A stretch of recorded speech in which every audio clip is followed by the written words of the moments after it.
Good afternoon. My name is Zach Thompson, and I'm the Clay County Prosecutor. I want to begin by saying that my heart goes out to the child and family involved in this case.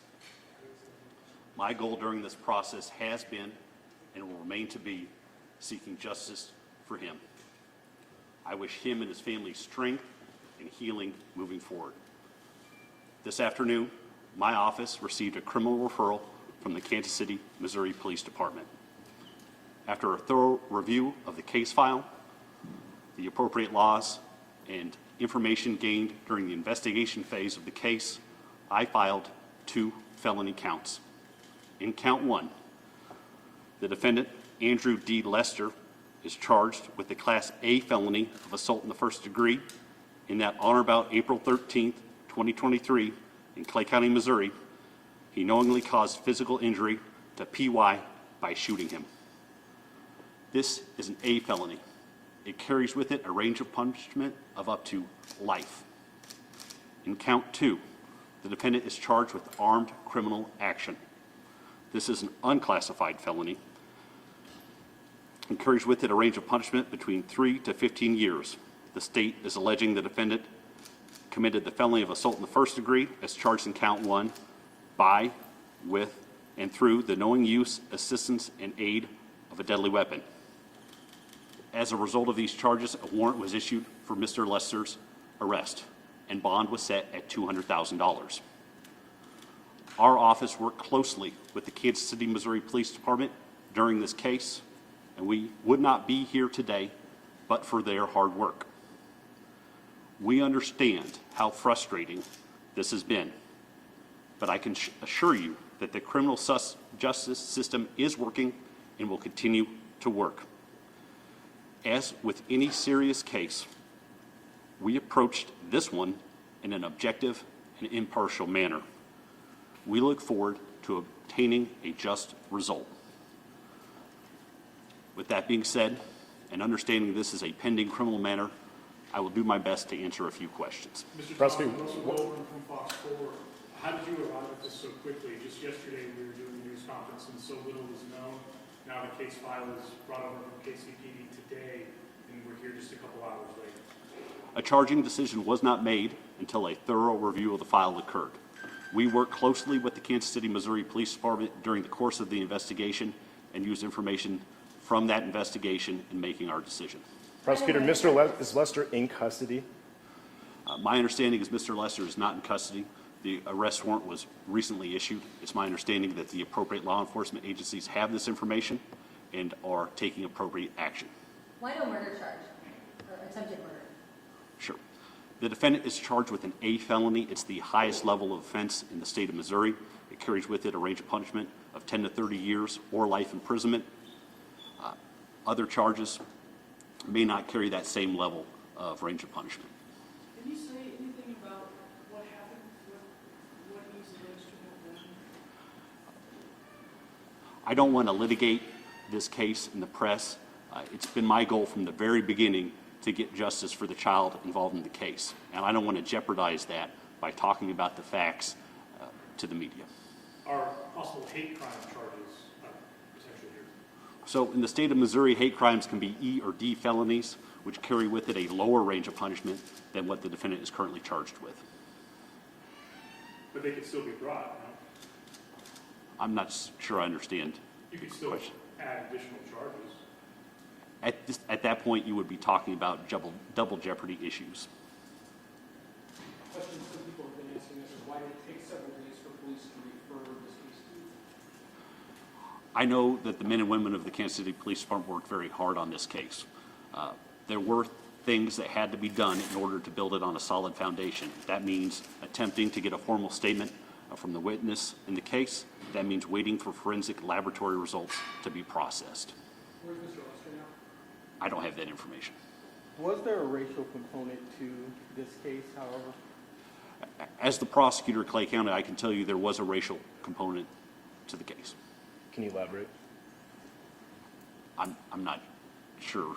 I mean, what do you mean? Was anything said that made you believe that this was a racially motivated shooting? Sure. Everyone here, we've made copies of the probable cause statement to hand out to members of the press. There is no indication of anything like that within the probable cause statement. What's to be said with the stand your ground castle doctrine, all of that? People were asking whether that would be a factor.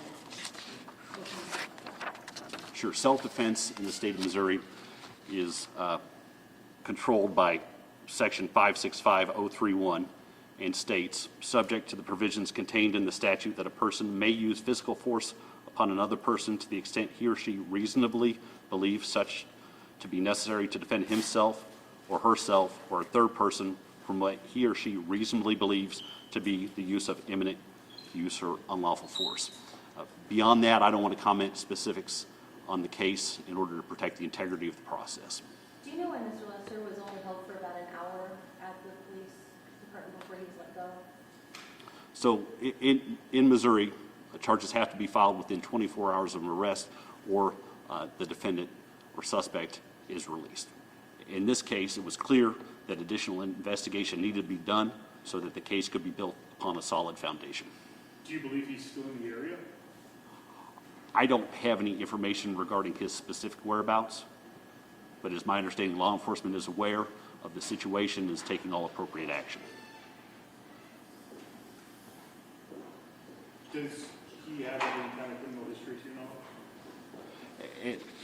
And this is, I hate to repeat myself, but I would not think it's appropriate to comment on anyone's criminal history into the media. And that's the reason I'm doing that, is because I want to achieve justice for the victim in the case, and I don't want to jeopardize that by litigating the case in the media.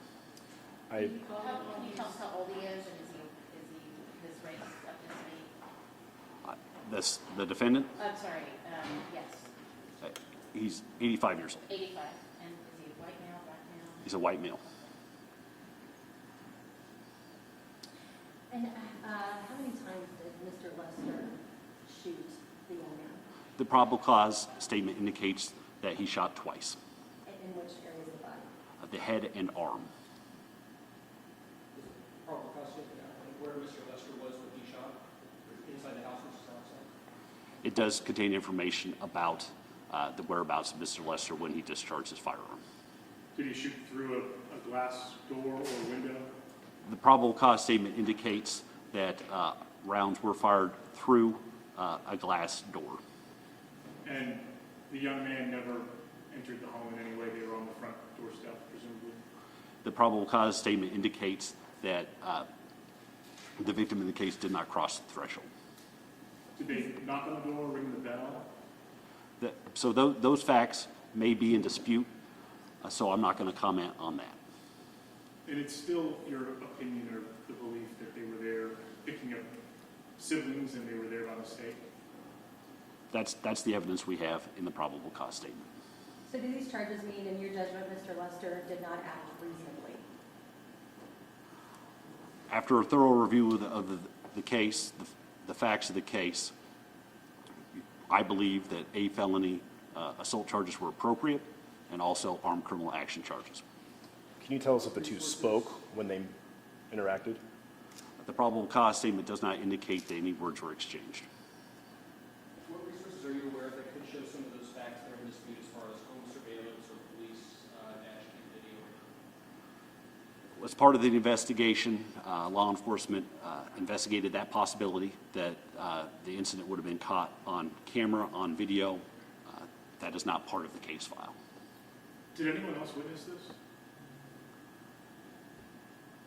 It's my understanding, no. The probable cause statement does not indicate that. And there was no doorbell video? I'm sorry if you've already answered that, but was there any other video of any type? Sure, the probable cause statement indicates that there was no video of the incident. Do you know what kind of gun it was? Or can you talk about the gun?